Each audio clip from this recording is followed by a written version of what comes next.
സംഘം തിരച്ചിൽ നടത്തുകയായിരുന്നു. ഇതിനിടയിലാണ് കടുവയുടെ ആക്രമണമുണ്ടായത്. അനീഷ് കേൾക്കാമോ? അനീഷ്, പുതിയ വിവരങ്ങൾ എന്തെങ്കിലും?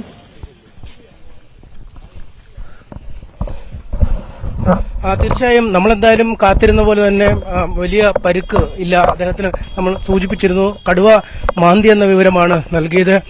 അദ്ദേഹത്തിന് ഒരു സ്ക്രാച്ച് മാത്രമേ ഉള്ളൂ എന്ന് നേരത്തെ പോലീസ് തന്നെ ഔദ്യോഗികമായി സ്ഥിരീകരിച്ചിരിക്കുന്നു. അദ്ദേഹവുമായി വനംവകുപ്പ് ആംബുലൻസിൽ ആശുപത്രിയിലേക്ക് പോയിട്ടുമുണ്ട്. എന്തായാലും ഈ സുരക്ഷാ ഉപകരണങ്ങളൊക്കെ ധരിച്ചാണ് ഈ RRT സംഘാംഗങ്ങൾ കാട്ടിലേക്ക് പോകുന്നത്. ഈ നെഞ്ചിലും ശരീരത്തും ഷീൽഡും പാടും നീപ്പാടും തൈപ്പാടും അങ്ങനെ ശരീരം ആസകലം ഒരു ഇത്തരം ഈ വന്യമൃഗ ആക്രമണങ്ങളെ നേരിടാനുള്ള ഒരു തയ്യാറെടുപ്പുകളോടുകൂടിയാണ് പോകുന്നത്. അതുകൊണ്ട് തന്നെ ആവാം അദ്ദേഹത്തിന് കാര്യമായ പരിക്ക് പറ്റാതിരുന്നത്.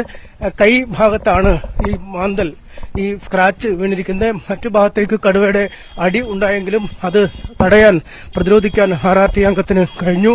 ഈ വാഹനം വരുന്ന ഇടത്തു നിന്നും ഏതാണ്ട് 1 കിലോമീറ്ററോളം ഉള്ളിലേക്ക് നടന്നാലാണ് ഈ ജനവാസ മേഖലയുടെ ഒരു അവസാന സ്ഥലം എത്തിയത്.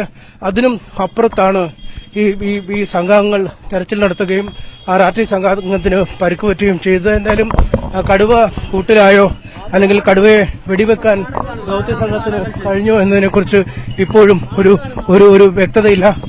നാടകമാണ് നടന്നതെന്ന് പറഞ്ഞാണ് ഒരു പറ്റം യുവാക്കൾ ബൈക്കിൽ ഇപ്പോൾ നമുക്ക് മുന്നിലൂടെ കടന്നു പോകുന്നത്. കാരണം പലരും പ്രതീക്ഷിച്ചത് ഒരുപക്ഷെ കടുവയെ വെടിവെക്കുകയോ അല്ലെങ്കിൽ കൂട്ടിൽ പിടികൂടുകയോ ചെയ്തിരുന്നു എന്നാണ്.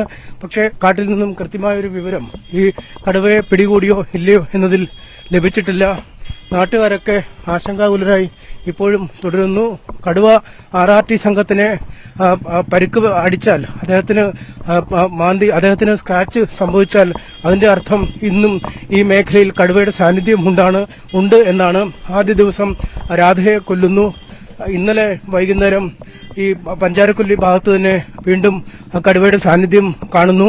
ഇതിനുശേഷം വീണ്ടും ഇന്ന് ഇതേ സ്ഥലത്ത് വീണ്ടും കടുവ ദൗത്യ സംഘത്തിന്റെ മുന്നിൽപ്പെടുന്നു. അതായത് രാധയെ കൊന്ന സ്ഥലത്ത് നിന്നും ഏതാണ്ട് 1.5-2 കിലോമീറ്റർ ചുറ്റളവിലാണ് കഴിഞ്ഞ ഇത്രയും ദിവസമായി കടുവ ഉള്ളത്. അത് ഈ സ്ഥലത്ത് നിന്നും വിട്ടുപോകുന്നില്ല. തീർച്ചയായും അതാണ് ഏതായാലും ഒരു ആശ്വാസകരമായ വിവരം പുറത്തു വരുന്നത്. ഈ RRT സംഘാംഗത്തിന്റെ പരിക്ക് ഗുരുതരമല്ല എന്നുള്ളതാണ്. കൂടുതൽ ഉദ്യോഗസ്ഥർ അങ്ങോട്ടേക്ക് എത്തുന്ന സാഹചര്യം കൂടി ഇതിനോട് ചേർത്ത് വെക്കണം. വളരെ പെട്ടെന്ന് തന്നെയാണ് RRT സംഘാംഗത്തെ ഇപ്പോൾ ആശുപത്രിയിലേക്ക് കൊണ്ടുപോയിരിക്കുന്നത്. ചികിത്സ നൽകും എന്നാണ് മനസ്സിലാക്കേണ്ടത്. മറ്റ് കൂടുതൽ വിവരങ്ങൾ ലഭ്യമാകേണ്ടതുണ്ട്. ഏതായാലും വനത്തിനുള്ളിൽ സംഭവിച്ച കാര്യമാണ്. അതുകൊണ്ട് തന്നെ ഇക്കാര്യത്തിൽ നമുക്ക് ഒരു സ്ഥിരീകരണം പല കാര്യങ്ങളിലും വരേണ്ടതുണ്ട്. ഔദ്യോഗികമായ സ്ഥിരീകരണം തന്നെ ആവശ്യമുണ്ട് താനും. അതിനുള്ള ശ്രമത്തിലാണ് നമ്മളൊക്കെ. വളരെ പെട്ടെന്ന് തിരിച്ചു വരാം.